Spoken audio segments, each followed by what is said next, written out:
హల్లెలూయా. మంచిది. దేవుని నామానికి మహామహిమ కలుగును గాక. కొద్ది విషయాలు మనం దేవుని వర్తమానం విందాము. మొదటి తిమోతి 6వ అధ్యాయం 11వ వచనం.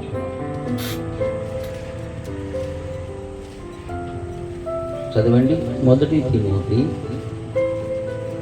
6వ అధ్యాయము 11వ వచనము చదువుకుందాం. తిమోతి పత్రిక 6వ అధ్యాయము 11వ వచనం. మొదటి తిమోతి 6:11.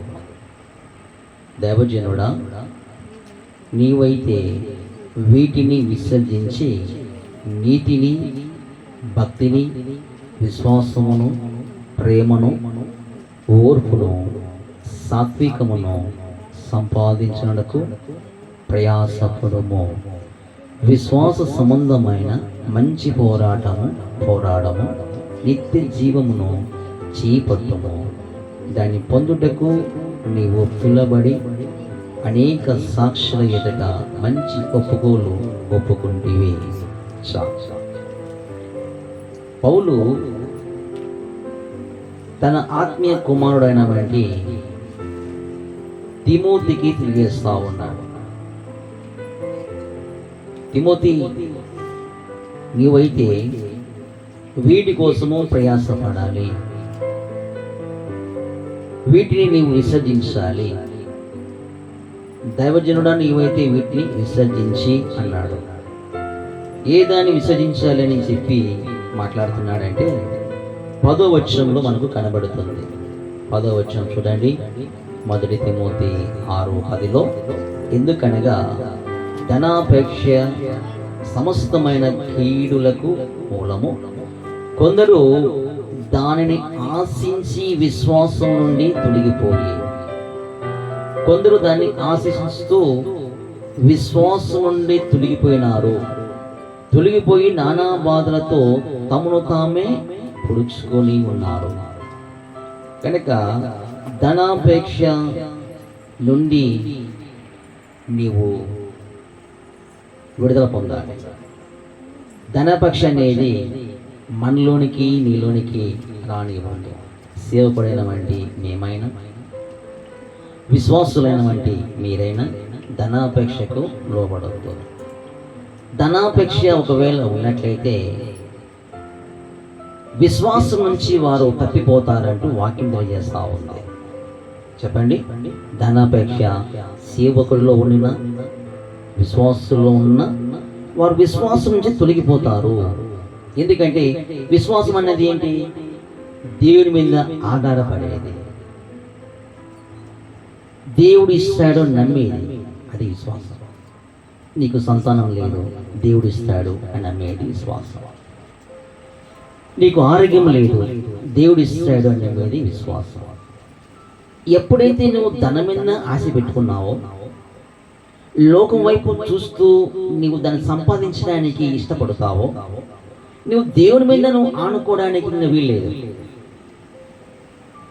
నాకేంటి జాబ్ ఉంది, నాకేంటి ఆస్తి ఉంది, నాకేంటి మంచిగా వెహికల్ ఉన్నాయి, బాడికి వెళ్తున్నాను, బాడికి వస్తున్నాయి, కార్లు ఉన్నాయి, మేడలు ఉన్నాయి. వీళ్ళు చర్చి కూడా వెళ్ళలేదు ఎక్కువ.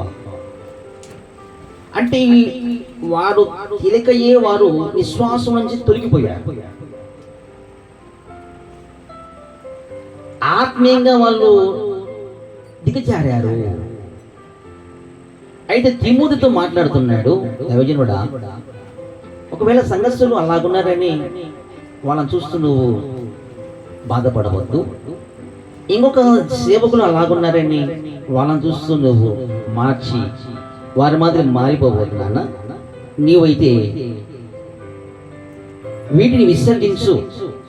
ఎందుకనగా ధనాపేక్ష సమస్తమైన కీడులకు మూలము గనక కొందరు దానిని ఆశించేవారు లేరు అని చెప్పను, ఉన్నారు అంటాడు.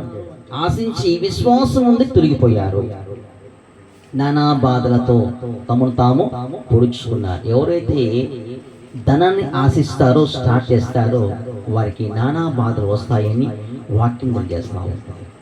నానా బాధలు. ఇంకా బాధలు ఉన్నప్పుడు నీ కుటుంబంలో మనశ్శాంతి ఎలాగుంటుందండి? ఇంకా బాధలు ఉన్నప్పుడు భార్య భర్త మధ్యలో సమాధానం ఎలాగుంటుంది? ఇంకా బాధలు ఉన్నప్పుడు నీకు ఇంట్లో ఆరోగ్యం ఎలాగుంటుంది? నువ్వు ఆరోగ్యాన్ని పోగొట్టుకున్నావు, మనశ్శాంతిని పోగొట్టుకున్నావు, సమాధానం పోగొట్టుకున్నావు, దేవుని ప్రేమను పోగొట్టుకున్నావు, ఆత్మీయతను పోగొట్టుకున్నావు. నువ్వు దేన్ని ఆశిస్తున్నావు? ధనాన్ని ఆశిస్తున్నావు. దాన్ని ఎప్పుడైతే నువ్వు ఆశించావో, డబ్బుల కోసం ఎప్పలాడావో, ఆత్మీయత దిగజారింది. ఎప్పుడైతే ఆత్మీయత దిగజారిందో విశ్వాసం కోల్పోయావు. ఇంకా నీకు ప్రార్థన తీసుకోవడానికి ముందుకు రాలేవు, సంఘంలో సహవాసం చేయలేవు, సేవకుని దగ్గరికి అసలు కూర్చోలేవు, మాట్లాడలేవు, దగ్గరికి రాలేవు, ఉపవాస ప్రార్థనలో ఒక గంట సేపు కూర్చోలేవు. అసలు ఉపవాస ప్రార్థనలో గడపదామని ఆలోచన నీకు రాదు. నేనైనా అంతే. నేను కానీ ధనాన్ని ఆశించినట్లయితే దేవుళ్ళు ఎదగలేను. వాళ్ళు విశ్వాసులు కానీ సేవకులు కానీ. అందుకే తిమోతితో మాట్లాడతాడు, తిమోతి వాటిని విసర్జించాలా. మనం ఎప్పుడైతే వాటిని విసర్జిస్తామో దేవుడు మనకు తోడుగా ఉంటాడు.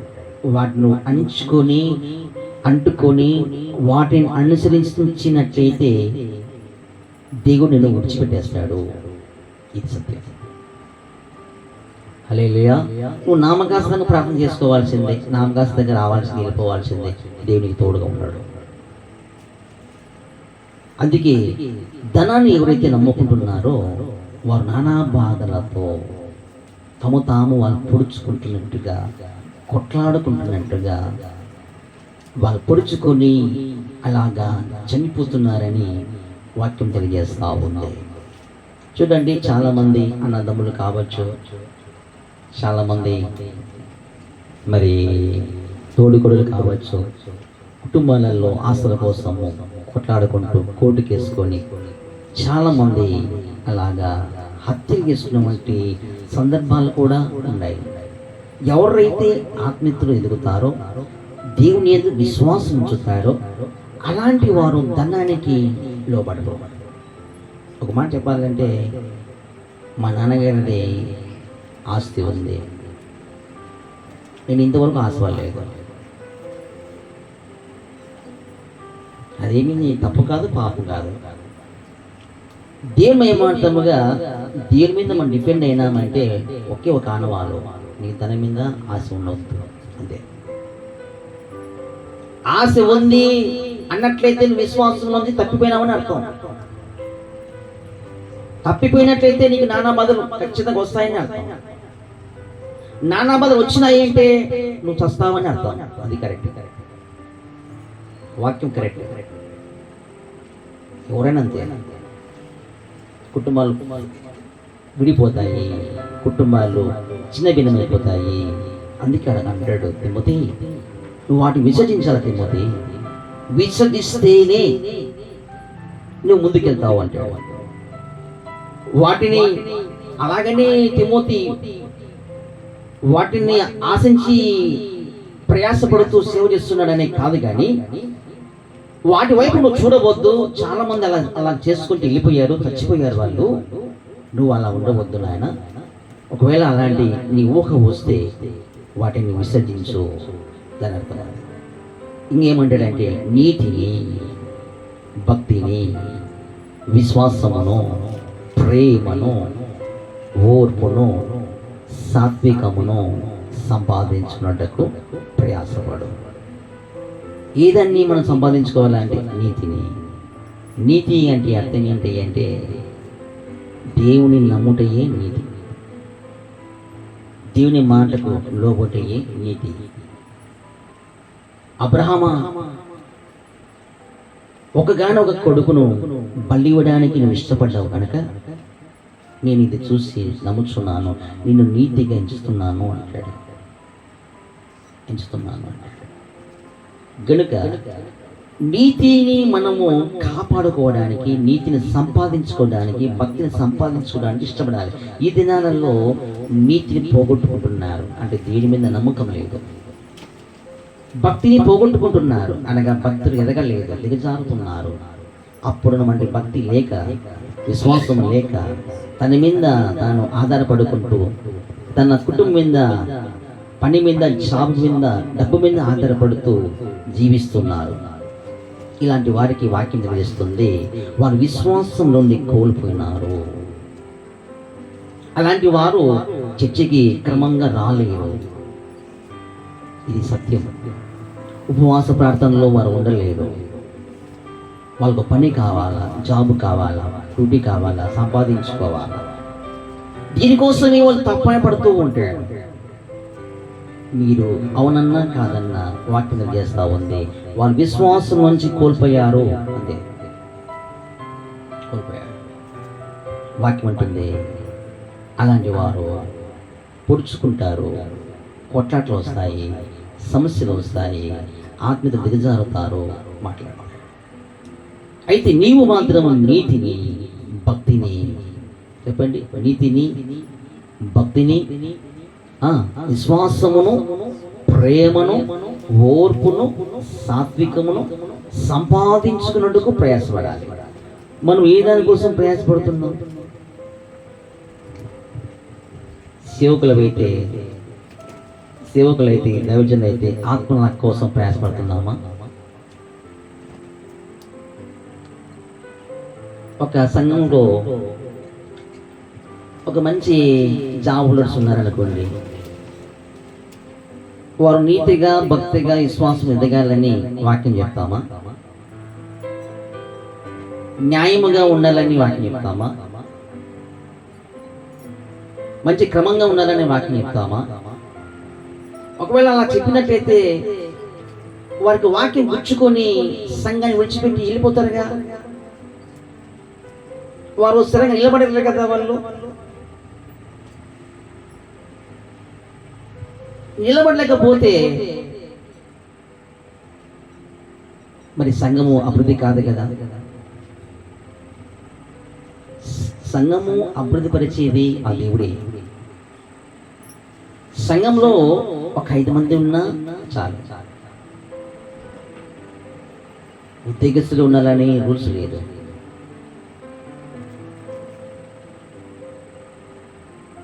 పొలంలోకి వెళ్ళి కష్టార్జితంగా వాళ్ళు కష్టపడి పని చేసుకుంటూ చెమట వచ్చి దశభాగం అయ్యాని పదిరిపలిచ్చినా చాలు.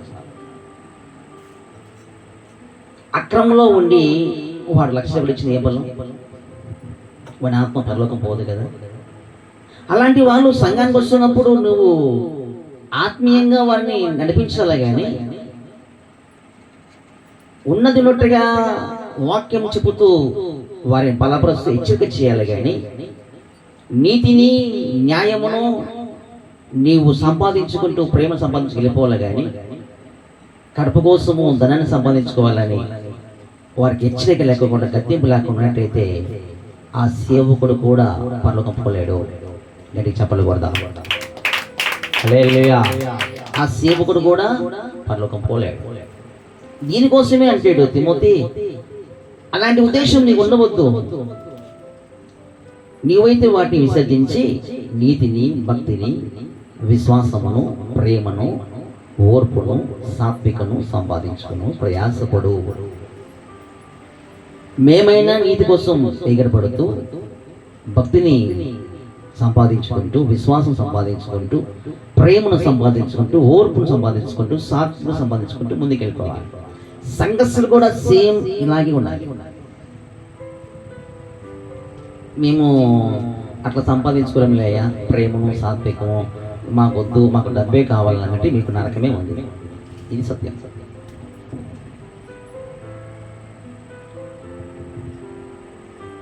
మీరు కూడా దాన్ని పక్కన పెట్టేసి, మోషే అంటాడు, పాప భోగములను అనిపించడం కంటే దేవుని ప్రజల నిమిత్తము నిందలు అనిపించటే నాకు మేలు అంటాడు. అంత హోదా ఆయన వదిలేసి వచ్చాడు. ఆస్తిని వదులుకున్నాడు. మంచిగా రాజు తర్వాత రాజు అవుతాడు. తర్వాత మోషే కూడా అధికారాన్ని వదులుకున్నాడు, గొప్పలు వదులుకున్నాడు, అన్ని వదులుకొని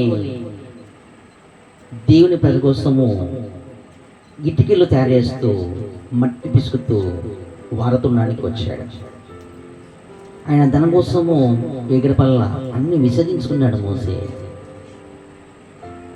అపోస్తలుల పౌలు కూడా అంటాడు, నాకు ఏదైతే లాభకరముగా ఉన్నాయో వాటిని పెంట కుప్పలుగా చూస్తుంది అంటాడు. అంటే మీకు అర్థం కావాలంటే ఒక సంఘానికి ఒక వ్యక్తి వస్తాడు, అతని ద్వారా మనకు మేలే కలుగుతుంది.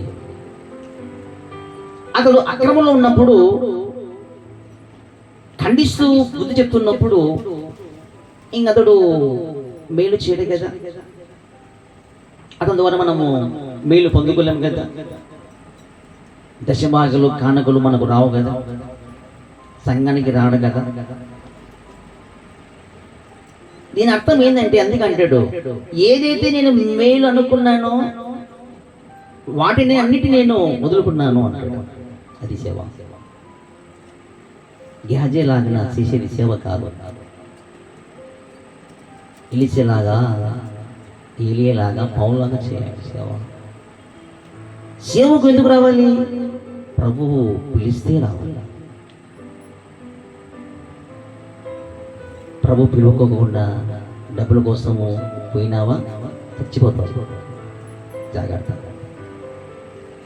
ధనం కోసం పోదా పోతున్నది. ఇంకా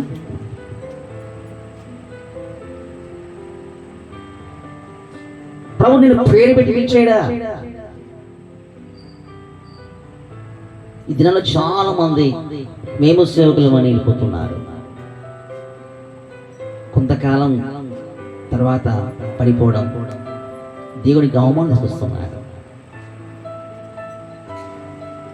ఈ విచారాలు పడిపోవడం, సంఘంలో ఒక అమ్మాయిని లేపుకొని పోయినాడు అనడము ఏంటి, తాగుతున్నాడు అనడము ఏంటి. మనుషులు కూడా ఇలాంటి వారి ద్వారా దేవుని మైమర్చుకోకుండా మనుషులకు కూడా ఇతర చాలా మంది సేవకులు నమ్మలేకపోతున్నారు. మీరు చేసినామంటి పనులు బట్టి గమనించండి. దేవుని మహిమాత్మగా తిమోతితో నీకు మంచిగా నువ్వు సేవ చేసుకుంటూ వీటి కోసం నువ్వు ప్రయాసపడు. సంఘము ఏదో నాకు మేలు చేస్తుందని, కొంతమంది మంచిగా జాబ్ హోల్డర్స్ ఉన్నారని వారు తప్పులు చేసినా సమర్థించుకుంటూ నీవు ధనం సంపాదించుకునే విధంగా నువ్వు సేవ చేయొద్దు నాన్న, జాగ్రత్త అంటాడు. అది దాని అర్థం. ప్రియ సహోదరి సహోదరుడా, మన సేవ దేవుని మహిమార్థంగా ముగింపులో బాగుండాలి. ప్రారంభం బాగుండాలా, ముగింపులో బాగుండాలి.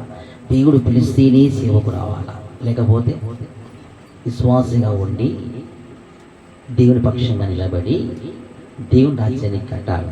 ఎలాగా? పరిచర్యలో సువార్త ప్రకటిస్తూ, కరపత్ర ఇస్తూ ప్రభు వైపు మళ్ళించాలి. పలానా చోట మంచి దైవజనుడు ఉన్నాడు, వెళ్ళండి రండి, అది పరిచర్య.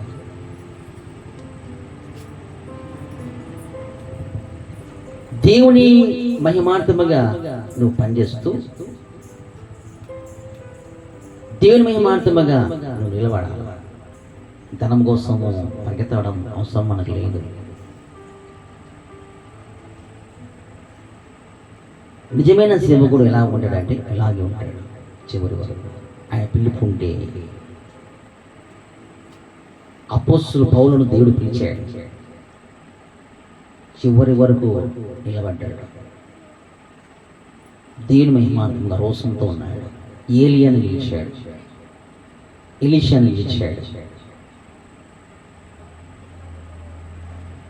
దేవుడు నిలబెట్టుకున్నాడు. రోషంతో నిలిపాడు, దేవుడు పౌరుషంతో నిలిపాడు. వారికి ఎక్కడ కూడా ధనాపేక్ష లేదండి, వదులుకున్నారండి. అది సేవ. సంపాదించుకోవడానికి సేవకు రావద్దు. బయట ఎన్నో ఉద్యోగాలు దాని చేసి బతకొచ్చు. సేవకు వచ్చినావా దేవుడిని పిలిచేయడా? నీతి కోసము, న్యాయం కోసము, ప్రేమ కోసము, విశ్వాసము, సాత్వికమును సంపాదించుకోవడానికి ప్రయాసపడాలి. మనసు సంపాదించుకోవడం కాదు. మంచి మంచి మాట చెప్పి వారిని నీ వైపు మన్నించుకోవడం కాదు. నీ ఇంటికి రప్పించుకోవడం కాదు. చీటికి మాడికి ఇంటికి తిరగడం కాదు. అలాంటి జ్ఞానం మాకు లేదా? వాడు ఏమంటే మీ తిరగొచ్చు, మీ ఇంటికి మాకు అవసరం లేదు. ఆ ఇంటికి తిరగడం, ఫోన్ చేసుకోవడం కాదు. మాకు ఫోన్ చేసినా ఏదో వాళ్ళు ఎత్తాలన వద్దా అని ఆలోచన చేసి ప్రార్థనలు పెట్టి ఇచ్చేస్తాం. నాకు ఎత్తాం, అది సేవ. నిలబడతారు వాళ్ళు. దేవుడు పిలిస్తే అప్పుడే కదా వాళ్ళు నిజంగా విశ్వాసం లేదు అర్థమైంది. 10 సార్లు నీకు ఫోన్ చేశాడు, నువ్వు రెస్పాండ్ నీకోకుండా ఉన్నట్లయితే దేవుడు వాళ్ళు నిజంగా స్థిరపరిస్తే నిజమే మాయా, ఎవరైనా లెక్క చేయడు, దేవుడు చెప్తేనే మాట్లాడతాడు అని ఆత్మీయంగా ఎదిగినటువంటి వారికి అర్థమవుతుంది. ధనం కోసం ఎదిగి పెట్టినటువంటి వాళ్ళకి ఏమర్థమవుతుందండి? ఈ సంఘం కాబట్టి ఇంకో సంఘం, ఈ పాస్టర్ కాబట్టి ఇంకో పాస్టరు, మాకు పాస్టర్ తెలియదా అంటారు. అది కారణం ఏంటంటే విశ్వాసం కోల్పోయారు వాళ్ళు. ఆత్మీయులు అయితే అది మాట్లాడారు. విశ్వాసమును, ఓర్పును అన్నిటినీ సంపాదించుకోవడానికి ఇష్టపడతారు. సేవకుడైనా సంఘమైన అది మనం సంపాదించుకోవాలి. ప్రభు అది చూశాడు. నువ్వు ఎన్ని కోట్లు సంపాదించినావు, 1 లక్షలు సంపాదించినావు, ఎన్ని ఇళ్ళు కట్టినావు, ఎన్ని మెడలు కట్టుకున్నావు అడగడు దేవుడు. ఒక పూట అన్ని వదిలేసి వెళ్ళిపోవాల్సిందే. కానీ ఈ మాత్రము మనకి వెనకబడి వస్తాయి. నీ క్రియలు వెనకబడి వస్తాయి. ఆత్మరక్షణ కోసము ప్రయాసపడి, నీ గ్రామ క్షేమం కోసము, నీ బంధువుల కోసము, రక్త సంబంధుల కోసము, ఎంతమంది రక్షణ లేదో వారందరూ రక్షించడానికి నువ్వు ప్రార్థన చేస్తే ఒక దినం నీ ప్రార్థన ఫలిస్తుంది. ఒక దైవజనుడు తన స్నేహితుల కోసం ప్రతిరోజు ప్రార్థించేవాడు. మారాలా అని. చివరికి ఆ దైవజనుడు చనిపోయాడు. ఆ దైవజనుడు సమాజ కార్యక్రమానికి తన స్నేహితులు అందరూ వచ్చారు. ఆ టైంలో ఆ దైవజనుడు చనిపోయిన ఆ దైవజనం చూసి ఆ స్నేహితుడు కళ్ళ కొద్దీ నిలిపిస్తున్నాడంట. అక్కడ వాక్యం చెప్తూ ఉన్నప్పుడు దాన్ని అంగీకరించి ఆ స్నేహితుడు కూడా ప్రభుని అంగీకరించాడు. ఆయన కూడా పరిచర్యకు వచ్చాడు. ఆ దైవజనుడు చేసిన ప్రార్థన ఫలించింది. ప్రార్థించినటువంటి మనిషి చచ్చిపోవచ్చు కానీ ప్రార్థన చచ్చిపోదు. గట్టి చప్పలు కొడదాం. హల్లెలూయా. అది ప్రార్థించాలా. దానికోసమే ప్రార్థన చేస్తూ విశ్వాసముతో చివరి వరకు వీళ్ళు మారరు అనొద్దు. నువ్వే అంటున్నావు వీళ్ళు మారరు అని. అది నీ విశ్వాసం. మారుతారు. డాక్టర్లు చెప్తారు పిల్లల కారని. వాస్తవమైతే అది కరెక్ట్గా ఉండొచ్చు. అయితే యెహోవాకు అసాధ్యమైనది ఏదైనా ఉన్నదా అన్నాడు దేవుడు. దీని నమ్ము. నువ్వు నమ్మితే దేవుడు కార్యం చేస్తాడు. నమ్మకపోతే ఆయన మహిమను చూడలేవు. నువ్వు విశ్వాసం కోల్పోయినావు కదా, ఇంకెట్లా కార్యం చేస్తాడు దేవుడు చెప్పు? నీతిని, ప్రేమను, విశ్వాసమును, ఎన్ని భక్తినంతా కోల్పోయినావు. నువ్వు ధనాన్ని ఆశిస్తున్నావు. అద్భుతం ఎలా చేస్తాడు దేవుడు? నువ్వు భక్తిలో ఉన్నావా చెప్పు? విశ్వాసంలో ఉన్నావా? నీకు లోకం కావాలి, డబ్బు కావాలి, అందం కావాలి, ధనము కావాలి. నీకు ప్రార్థన అవసరం లేదు, మందిరం అవసరం లేదు, సంఘం అవసరం లేదు, దేవుడు అవసరం లేదు, సేవకుడు అవసరం లేదు. ఎవరు నువ్వు కుమారియు? భక్తిహీనుడైపోయావు. అందుకే అంటాడు, నువ్వు అలా జీవించక తిమోతి వాటిని విసర్జించి వారి వైపు నువ్వు చూడకోకుండా దీని వైపు చూస్తూ, నేను ఎలా పని చేస్తూ వచ్చానో నీవు నా వైపు చూస్తూ ముందుకెళ్ళానా అంటాడు. అది అందుకే వాక్యం ఉంటుంది, నీతిమంతులను మనం జ్ఞాపకం చేసుకోవాలి. వాళ్ళు ఈ విధంగానే ముందుకెళ్ళిపోయినారు. బైబిల్ గ్రంథంలో నీతిమంతులను మనం మాదిరిగా పెట్టుకోమంటాడు దేవుడు. అపోస్తలుల పౌలు అదే అంటాడు, నన్ను చూసి మీరు మాదిరిగా ఉండండి అంటాడు. అంత అథారిటీగా మాట్లాడతాడు. ఎందుకంటే ప్రతి ఒక్క విషయంలో ఆయన అన్ని దాంట్లో కూడా కరెక్ట్గా ఉండడానికి ఇష్టపడ్డాడు. ఆ ప్రేమ, ఆ భక్తి, ఆ ఖండింపు, ఆ గద్దెంపు సంఘంతో వస్తారు అంటాడు. వీరు కానీ మారకపోతే పర్ర తీసుకొని వస్తా అంటాడు, బెత్తం తీసుకొని వస్తా అంటాడు. అన్ని దాంట్లో కదులుతా వచ్చాడు ఆయన. అందుకే యేసు ప్రభు శిష్యులు 12 మంది ఉన్నప్పటికీ వారందరికంటే ఎక్కువగా సేవ చేసింది ఎవరి అంటే అపోస్తలులు పౌలు మాత్రమే. ఎందుకంటే చెప్పకూడదు. హల్లెలూయా. అందుకే అపోస్తలుల బోధలో మనం ఎదగాలి. ధనము ఆశించే వాళ్ళు అపోస్తలుల బోధలో ఉండలేరు, నిలబడలేరు. వాళ్ళ చేత కాదు. కొంతకాలం వస్తారు అంతే, స్వస్థల కోసం వస్తారు, కుటుంబం బాగా కోసం వస్తారు, పిల్లలు బాగా పుట్టాలని వస్తారు, ఉద్యోగులు రావాలని వస్తారు. దేవుడు అన్ని సాయం చేస్తే వాళ్ళకి ఆరోగ్యం ఇచ్చి, సంతోషం ఇచ్చి, పిల్లలను మంచిగా ఇచ్చి, ఉద్యోగం ఇచ్చి, పిల్లలు చేసి అన్ని చేస్తే తర్వాత ఇంత సాయం చేస్తే దేవుడు తర్వాత నెక్స్ట్ వాళ్ళు చూస్తారు. మా పనులు జరిగిపోయినాయి, ఇప్పుడు మాకు కావాల్సింది, మా అక్కర్లు తిరిగిపోయినాయి, ఇప్పుడు మా కోరికలు నెరవేర్చుకోవాలి. దేవుడు డబ్బు ఇచ్చినాడు, ఆస్తి ఇచ్చినాడు, పెళ్లి చేసినాడు, పిల్లలు పుట్టినారు. ఇప్పుడు వాళ్ళ ఇష్ట ప్రకారం జీవించడం. భక్తిని కోల్పోతారు, విశ్వాసం కోల్పోతారు, ప్రేమను కోల్పోతారు, దేవుడు చూపినటువంటి చేసినటువంటి కార్యాలన్నీ మర్చిపోతారు. వీళ్ళు చివరికి ధనం వైపు చూసుకుంటుందా, సంపాదించాలా. ఎప్పుడు దేవుడు దేవుడు దేవుడు అంటే ఎట్లా? మనం కూడా సంపాదించుకోలే కదా అన్నట్టుగా ఇల్లు వారి మాటలు విని, వీరి మాటలు విని, భార్య మాట విని, అత్త మాటలు విని, భర్త మాటలు విని, రకరకాలుగా పెద్ద మాటలు విని దేవునికి దూరం అవుతారు ఇల్లు. లేదా అలాంటి వాళ్ళు మీ సంఘంలో ఉన్నారు. అన్ని సంఘాల్లో ఉంటాడు, ఈ సంఘంలో లేరు అనేది లేదు. యేసు ప్రభు దగ్గరే ఒక దొంగడు ఉన్నాడు. మనం ఎంతంటే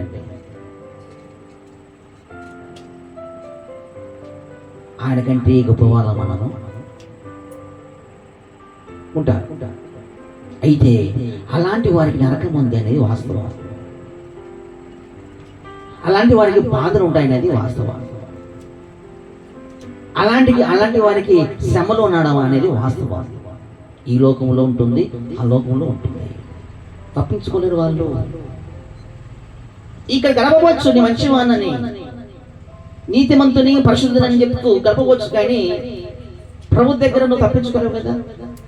అందుకే ప్రకటన గ్రంథంలో మాట అంటాడు, నీతిమంతుడు నీతిమంతంగా ఉండని, విభిచారిగా ఉండని, దొంగోడుగా ఉండని, వానికి ఇంటి చెప్పినవి కూడా వాడు ఇంకో కొంటే అట్లే ఉండండి, ప్రతిఫలం జీతం నేను తగిన సమయంలో ఇస్తాను అంటాడు. లేక చెప్పకూడదా? హల్లెలూయా. మారాలని మనం ప్రయత్నం చేస్తూ ప్రార్థన చేస్తానే ఉంటాం. మారకపోతే దేవుడు చూసుకుంటాడు. ఇంత వాక్యం వింటే చాలా మంది ఈ వాక్యం ద్వారా ఇప్పుడు నాతో మాట్లాడాడు అని చెప్పేసి మార్మల్స్ పొందుకొని దీని తిరిగే వాళ్ళు వచ్చి లక్షల మంది ఉన్నారు, వేల మంది ఉంటారు. అలాగే విని విడిచిపెట్టే వాళ్ళు కూడా చాలా మంది ఉంటారు. ఆలోచించండి. విని విడిచిపెట్టారంటే అర్థం ఏంటంటే వాళ్ళ ధనానికి లోపడుతున్నారని అర్థం, లోకానికి లోపడుతున్నారని అర్థం. దేవునికి లోపడే వాళ్ళైతే ఇవన్నీ వదిలిపేస్తారు. నిజమే కదా. ధనం ఏం చేస్తుందయ్యా? దేవుడు కదా మనకు కావాల్సింది. బంధువులు ఏం చేస్తారయ్యా? దేవుడు కదా మనకు కావాల్సింది. దేవుని కృప కదా కావాల్సింది.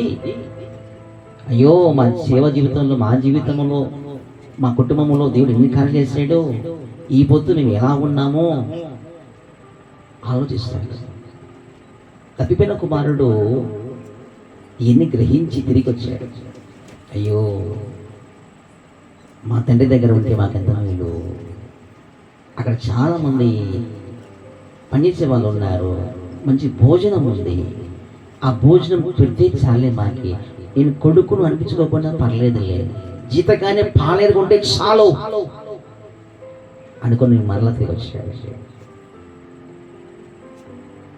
ఒకవైపు ధనం తీసుకుపోయినాడు ఆశపడి, వాళ్ళ మాటలేని తర్వాత అదంతా అయిపోయినాక, ఖర్చు అంతా అయిపోయినాక సిగ్గు తెచ్చుకొని, బుద్ధి తెచ్చుకొని మళ్ళా దీని దగ్గరికి వచ్చాడు, తండ్రి దగ్గరికి వచ్చాడు. తండ్రి ఏమని అన్నాడా? నీకు ఇచ్చినవంటి లక్షలు ఎక్కడ పెట్టినావు, బంగారు ఎక్కడ పెట్టినావు, ఆ పత్రాలు ఎక్కడ పెట్టినావు, అవన్నీ ఖర్చు చేసుకుని ఒట్టి ఎంత వచ్చినావారా అని అనలేదు. హత్తుకున్నాడండి. దేవునికి కావాల్సింది ధనం కాదు, ఫస్ట్ నీ హృదయం, నీ ఆత్మ కావాలా దేవునికి, నీ శరీరం కావాలా దేవునికి. నువ్విచ్చే కానుక కాదు. మంచిగా నువ్వు ఫస్ట్ స్థిరపడినాక, దేవుని లోపడినాక, ప్రభు వైపు చూసినాక, నిలబడినాక క్రమ ప్రకారం తర్వాత అర్పణ చేయాల్సిందే. నువ్వే నిలబడకపోతే నీ కానుక ఎందుకండి? నీ కానుకిస్తే ఏమన్నా నువ్వు పలకపోతావా? పోవదా? ఫస్ట్ నువ్వు స్థిరపడాలి, వాక్యానికి లోపడాలి, భయపడాలి. అప్పుడు దేవుడు అద్భుతం చేస్తాడు. అప్పుడు దేవుడు నీకు సహాయం చేస్తాడు. అప్పుడు ప్రభు నీకు కృప చూపిస్తాడు. అరే నేనేంటి, నా పరిస్థితి ఏంటి, ఎలా ఉన్నాను అని తెలుసుకుని దేవుడికి వస్తే ప్రభు క్షమిస్తాడండి. నీవు ఈ లోకంలో ఉన్నప్పుడే నీవు క్షమాపణ కోరాలి దేవుని దగ్గర. కోరుకుని దేవుని దగ్గరికి వస్తే దేవుడు క్షమిస్తాడంటే. ధనవంతుడు ఉన్నాడు, లాజరు ఉన్నాడు. ధనవంతుడు ఎప్పుడు క్షమాపణ కోరలేదండి దేవుని దగ్గర. నేను చేసేది న్యాయం అనుకుంటూ తిరిగాడు, విచ్చిగా తిరిగాడు, ఏ బుద్ధి ప్రార్థన చేయలేదు. అయితే పేదవాడు లాజరు చక్కగా ప్రార్థన ప్రకారంగా జీవిస్తూ వచ్చాడు. కింద పడేస్తామంటే రొట్టె ముక్కలు తినుకుంటా జీవించి వచ్చాడంటే. తన సాక్షిని కాపాడుకున్నాడు, తన భక్తిని కాపాడుకున్నాడు, తన జీవితాన్ని కాపాడుకున్నాడు, నీతిని కాపాడుకున్నాడు, విశ్వాసం కాపాడుకున్నాడు, దీన మనుషులు కాపాడుకున్నాడు. ఓ దినమన చనిపోయాడు. దేవదూతలు వచ్చారు. ఆ దేవదూతలు వచ్చి ఒక మనిషి డిటేట్ అయితే గ్రాండ్గా ఏ విధంగా అయితే అలాగా చేస్తా పూలు చల్లుకుంటూ తీసుకెళ్తారు, పెళ్లి కుమార్తె ఏ విధంగా అయితే వస్తున్నప్పుడు అలాగా పూలు చల్లుతా బ్యాండ్ తీసుకెళ్తూ వస్తారు, అలా దూతలు వచ్చి ఆ లాజర్ను మంచిగా తీసుకెళ్తున్నాడు. తీసుకెళ్ళి అబ్రహాము దేవుని కుడిపార్శ్వన అనుకున్నామండి, అబ్రహాం దగ్గర వెళ్ళి అతన్ని విడిచిపెట్టాడు. తర్వాత ధనవంతుడు ఓసారి ఈయన చనిపోయాడు, నరకంలోకి వెళ్ళిపోయాడు. చిటికి నీళ్ళతో నీళ్ళు వెమ్ముంటున్నాడు. చివరికి ఈ భూలోకంలో అంతగా జీవించినటువంటి వాడు నరకంలో ఒక చుక్క కూడా నీళ్ళు లేవు. గొంతు ఆడకపోతుంది, ఎండిపోతుంది. ఆ మంటలలో అల్లాడుతున్నాడు, ఏడుస్తున్నాడు. అబ్రహామా నీ దగ్గర ఉన్నాడే లాజరు, ఇక్కడ పంపించాడు. చిటికి వెళ్తే నీళ్ళు వేపించాలే నాకు. ఇదిగో భూమి మీద నా అన్నదమ్ములు చాలా మంది ఉన్నారు. ఒకసారి ఆ లాజరును పంపించి బయటికి వెళ్ళి ప్రకటిస్తే వాళ్ళు మారతారేమో, ఇక్కడ నరకం ఉందని చెప్తే మారతారేమో. అప్పుడు దేవుడు అంటాడు, అబ్రహాం అంటాడు, లాజరు పంపించినా వాళ్ళు మారరు. అంత మొండి హృదయాలండి కొంతమంది. ఒకవేళ వాళ్ళు మారాలనుకుంటే అక్కడ ప్రవక్తలు ఉన్నారు, బోధకులు ఉన్నారు. వారు చెప్పిన మాట విని నమ్మితే నువ్వు వెళ్ళిన చోటికి నరకానికి రాకోకుండా వాళ్ళు పరలోకానికి వస్తారు అంటాడు అబ్రహాం. గట్టి చెప్పలు కొడదాం, గట్టి చెప్పలు కొడదాం. ప్రభు ఈ రాత్రి సమయంలో ఆ బోధకుల ద్వారా దేవుడు మాట్లాడుతున్నాడు.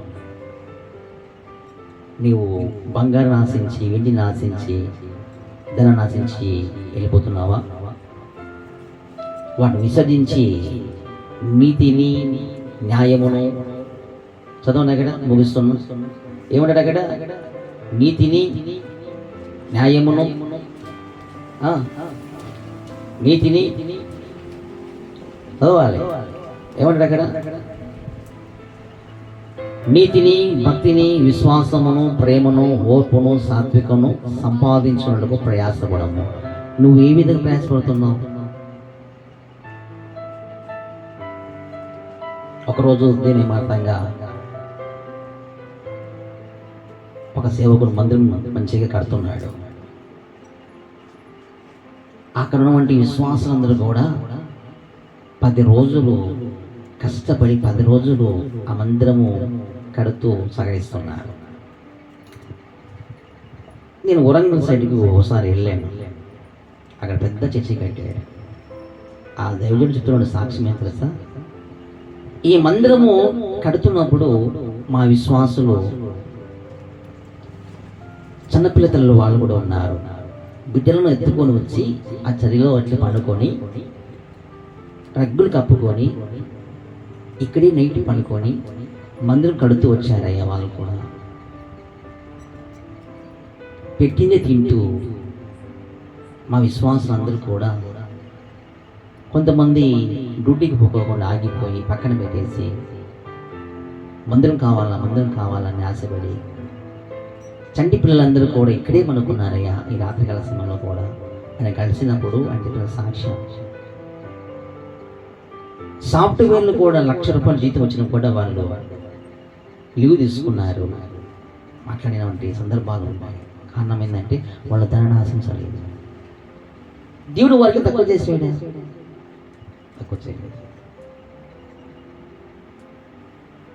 సతీష్ కుమార్ అయ్య గారు ఒకసారి సాక్ష్యం చెప్పాడు. అలాగే బెల్లంపల్లి ప్రేమ కుమార్ అయ్య కూడా ఒకసారి సాక్ష్యం చెప్పాడు. మేము ఎక్కడికి వెళ్ళిపోయినా మాతో పాటు ఇంతమంది విశ్వాసులు వస్తారు. కొంతమంది జాబ్ చేస్తున్నటువంటి వాళ్ళు వస్తారు. కొన్ని సందర్భాల్లో మాతో పాటు ఇలా వస్తున్నప్పుడు వాళ్ళు జాబ్ పోయింది అయినా వాళ్ళు భయపడలేదు.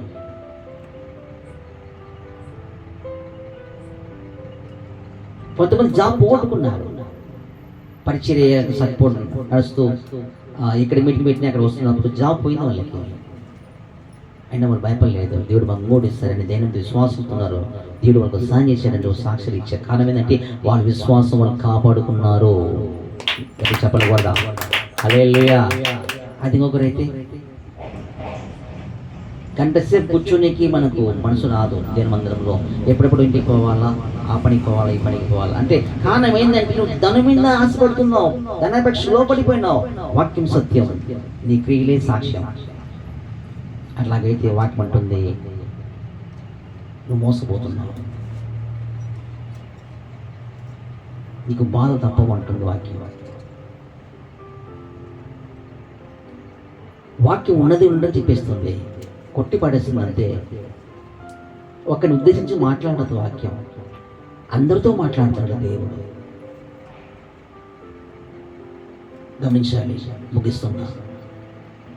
అందుకే ప్రియమైన నా స్నేహితుడా, నా కుమారుడా, నీవు వీటి కోసము మంచి పోరాటం పోరాడాలి అంటాడు. విశ్వాస సంబంధమైన మంచి పోరాటం పోరాడము, నిత్య జీవమును చేపట్టుము. దాన్ని పొందుటకు నీవు పిలువబడి అనేక సాక్షులు మంచి ఒప్పుకుంటేవి. మనకు ఆ జీవం పరలోకం పోవాలంటే ఇక్కడ మనం పోరాడాల్సిందే. విశ్వాసం కాపాడుకోవడానికి, ధనం సంపాదించుకోవడానికి కాదు. మన ఎవరు అన్నారు నాతో, నిన్న మొన్న అన్నారు, అయ్యా కొత్త వస్తూ ఉంటారు, ఇంత కఠినమైన వాక్యం చెప్తే వాళ్ళు మళ్ళా మనం రానికి ఇష్టపడరు కదా. సేమ్ వాక్యం సత్యం. వాళ్ళ ద్వారా లబ్ధి పొందడానికి మనం వారికి వాక్యం చెప్పలేదు. సత్యం ఉన్నది ఉన్నట్టు చెప్తుంది. కొత్త పాత ఏమీ లేదు, వాక్యం అంతా ఒకటి. నిలబడితే నిలబడతారు, కొట్టకపోతే కొట్టుకుపోతారు. మనం పేరు పెట్టి మీరు చెప్పం కదా. ఆ వాక్యానికి వారు నిలబడితే దేవుడు నిజంగా పిలిస్తే వారు నిలబడతారు.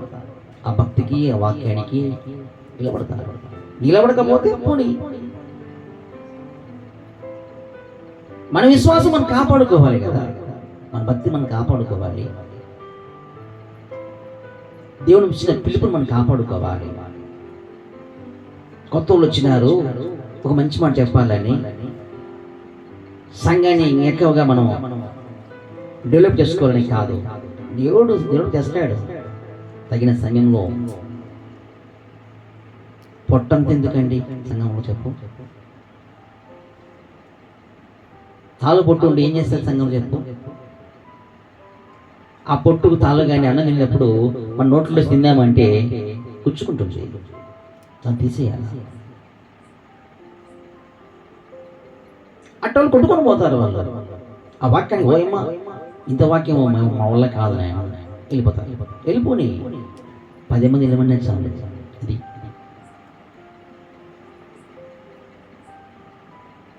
దేవుడు పిలిచింది నన్ను పిలిచాడు దేవుడు. పిలిచింది ఆయన దేవుడు. సంఘం పిలవాల, గ్రామ ప్రజలు పిలవాల, దేవుడు పిలుచుకున్నాడు. సేవ కూడా నువ్వు కూడా అంతే. ప్రభు పిలిచింది సంఘం కాదు, ప్రభు నేను పిలుచుకున్నాడు. నువ్వు దేవునికి భయపడంతే, విశ్వాసం భయపడద్దు, విశ్వాసం ప్రేమించు, విశ్వాసంలో నడిపించు. ఉన్నది ఉన్నట్టు చెప్పు. నిలబడితే దేవుని స్తోత్రం, వాళ్ళు బాగుపడతారు. పిక్చర్ వాళ్ళకి మంచిగా ఉంటుంది. నిలబడకపోతే వదిలే, వాళ్ళు రాలేదు వీళ్ళు రాలేదు అవసరం లేదు. యేసు ప్రభువు 70 మంది శిష్యులున్నప్పుడు అంతమంది వెళ్ళిపోయారు. ఏ పొద్దు ఆయన మరలా వెళ్ళి పిలిచాడా? రండి పిలవలేదు. అదే ఆత్మ నీలో ఉంటే నువ్వు అంతే. తప్పిపోయిన గొర్రె వేరు, తప్పిపోయిన కుమారుడు వేరు. కుమారుడు అంటే ఎవరు? రక్షించబడినటువంటి వాడు, స్వాస్థ్యము. కుమారుడు అంటే అతనికి ఈ వాక్యం తెలుసు, కొంచెం అతను తెలుసుకుని అతనే రావాలి. గొర్రె దానికి ఏం తెలుసు? పాపం, చిన్నపిల్ల తప్పిపోయింది. 99 గొర్రెలను పక్కన పెట్టి ఆ గొర్రె కోసం పరిగెత్తాడు. తెలుదు కాబట్టి ఆ గొర్రెకి ఇదేంటి, దీనికి డిఫరెన్స్ ఉంది. నేను వద్దనుకుని వెళ్ళిపోయినాడు. నువ్వు ఎంత మాత్రము దగ్గర తీసుకుంటూ వస్తాడు చెప్తాడు. వదిలే,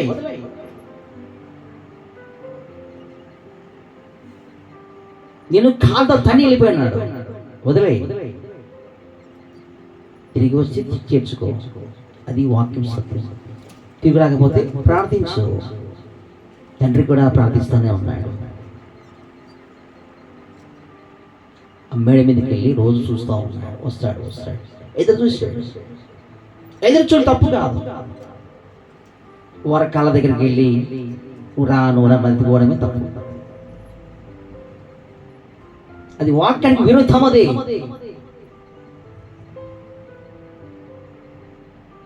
అతను తెలుసుకోండి. వస్తే చేర్చుకో, భుజాన్ని ఎదిగించుకో, పర్లేదు. విందు చెయ్యి, పర్లేదు. తండ్రి చేశాడుగా, సింహాసనం ఇచ్చాడు, అధికారం ఇచ్చాడు, ఉంగరం దొరికిచ్చాడు, విందు చేసాడుగా. వచ్చినాక నువ్వు చెయ్యి. హల్లెలూయా. గనుక దేవుని మహిమార్థంగా తిమోతికి అది చెప్పాడు. వాటి కోసం నువ్వు ప్రయాసపడొద్దు, ఇలాగ జీవించు, క్రమంలో పెట్టు సంగమను అంటాడు.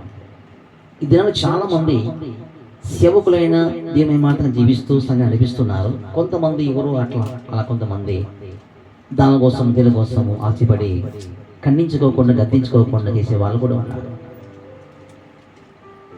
ఈ సేవకునికి ఆ సంఘానికి కొన్ని ఏదైనా సమస్యలు వస్తే ఇంకొక వ్యక్తిని చూసినాడా, ఇంకొక సేవకుడు ఉంటాడు, ఎప్పుడెప్పుడు నేర్చుకుందామని. అలాంటి వాళ్ళ దగ్గరికి వెళ్ళిపోతారు. ఆ సేవకుడు కత్తింపు పెట్టాడు, అసడు తిట్టాడు, ఏమన్నాడు, నువ్వు ఏం చేసినా సైలెంట్ ఉంటాడు. ఎందుకుంటాడు చెప్పు? ఎందుకుంటాడు?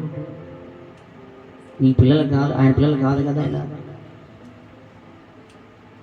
అతనికి తెలుసు, ఒరే ఆత్మీయ తండ్రిని వదిలేసి, అంత మంచి సేవకుని వదిలేసి ఇలా వచ్చారు, రేపొద్దు కూడా అసలు ఇంతేరా అని నేను వాడుకుంటాడు, స్వార్థానికి ఉపయోగించుకుంటాడు.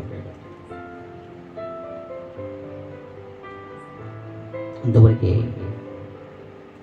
ఖండిస్తే నువ్వు వెళ్ళిపోతావని.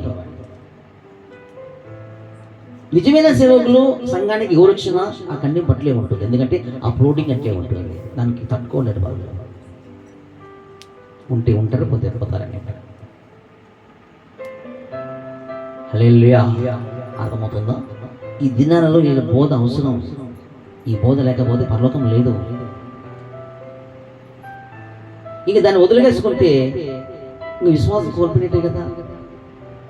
ఆ బోధన పక్కన పెట్టేస్తే నువ్వు విశ్వాసం కోల్పోయినట్టే కదా, ధనాన్ని ఆశించినట్టే కదా, మనుషులను పోగు చేసుకుంటే కదా,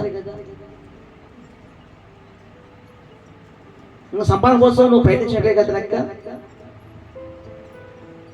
ఈ బోధ మనం ఎప్పుడు అట్లా ఉంటుందో నువ్వు కాపాడుకుంటున్నావు అని అర్థం. దాని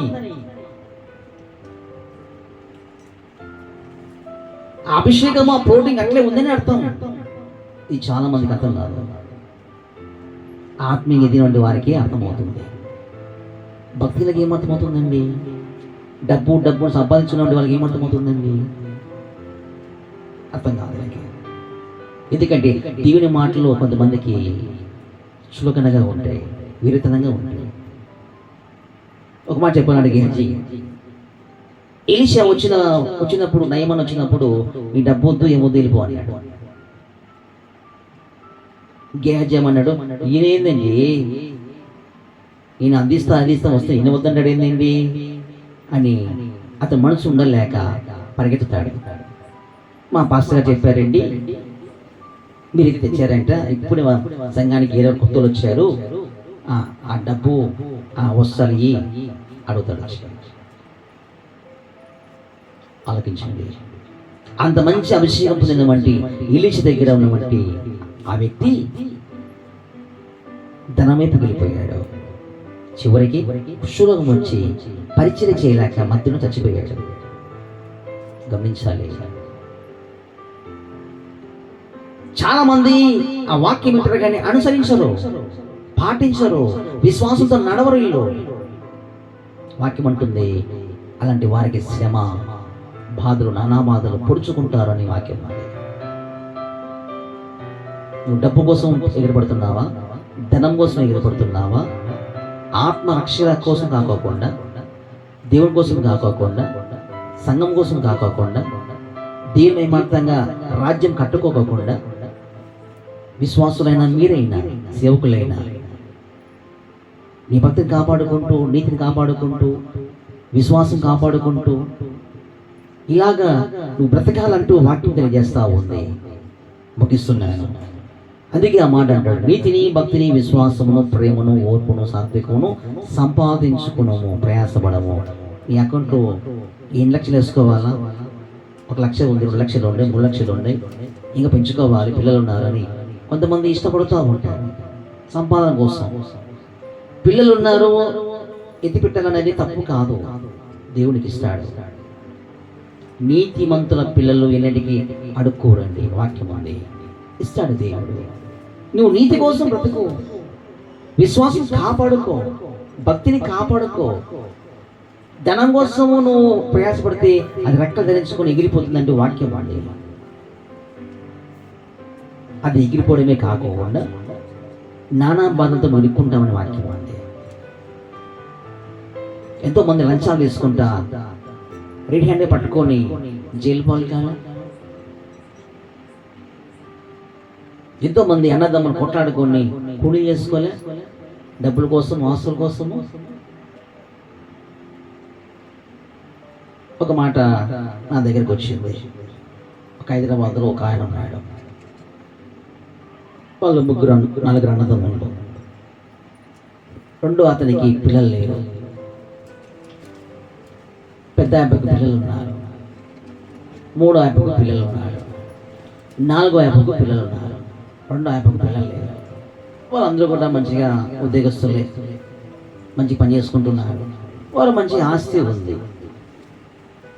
ఆస్తులు పంచుతున్నప్పుడు వాళ్ళందరూ ఏమన్నారంటే, పెద్దోనికి పిల్లలు ఉన్నారు, మూడో వానికి పిల్లలు ఉన్నారు, నాలుగో వానికి పిల్లలు ఉన్నారు, రెండో వానికి పిల్లలు లేరు కనుక ఆస్తి అతనికి ఇయ్యొద్దు అంటూ ఈ ముగ్గురు అన్నదమ్ములు నాన్నగారితో మాట్లాడి ఒక అండర్స్టాండింగ్ వచ్చాడు. ఇస్తే ఏం చేస్తుంది అమ్మ? పిల్లలు లేరు కదా, మన ఆస్తి తీసుకుపోయి ఆమెకిస్తే ఆమె వాళ్ళ పుట్టింటికి ఇస్తారు. ఇది వ్యవహారం. న్యాయం ఏంటి? అతడు కొడుకు కాబట్టి న్యాయం ఏంటి? ఆమె కోడలు కాబట్టి పిల్లలు లేక బాధపడుతున్నారు. దానికి తోడు నువ్వు ఆస్తిని ఇవ్వనన్నావు. ఒకవేళ ఆ డబ్బే ఉంటే, అరే నా భర్త పెళ్లి చేసుకున్నానంటే దానికి నా భర్త పక్షంగా నాకు ఇచ్చారని ఆమె అనుకుంటుంది. ఆమె ఎవరికి ఇస్తుందో నీ సంబంధం లేదు. ఇంకా న్యాయం ప్రకారంగా 4 కొడుకులు 4 కొడుకులకి ఇచ్చేసి అంతే. అది ధర్మం, న్యాయం కూడా, అది నీతి కూడా. అతనికి వారికి పిల్లలున్నా పిల్లలు లేకపోయినా ఇవ్వాల్సిన న్యాయమే అది. వీళ్ళు ఏం చేస్తున్నారు? వానికి రెండో వానికి ఇస్తే వానికి పిల్లలు లేరు కాబట్టి భార్య పేరు ఆపిస్తాడు, భార్య ఇదే వాళ్ళకి ఇస్తుంది. అందుకు వద్దని వీళ్ళు మాట్లాడుకొని స్వార్థం లేదా తింటూ మళ్ళీ వీళ్ళు తినడం అనుకున్నామంటారు. ఆలోచించండి. న్యాయం న్యాయమే. వాళ్ళు ఎవరైనా మన అవసరం లేదు. నీతి నీతియే. దానికోసం ప్రయాసపడాలా. ఇప్పుడు మీ అత్త అయితే ఒకటి, మీ అమ్మ అయితే ఒకటి. అత్తనైతే సరిగా అన్నం పెట్టు, మీ అమ్మకి అయితే బాగున్నారంటావు. ఇదొక న్యాయం అండి? ఇదేం నీతి అండి?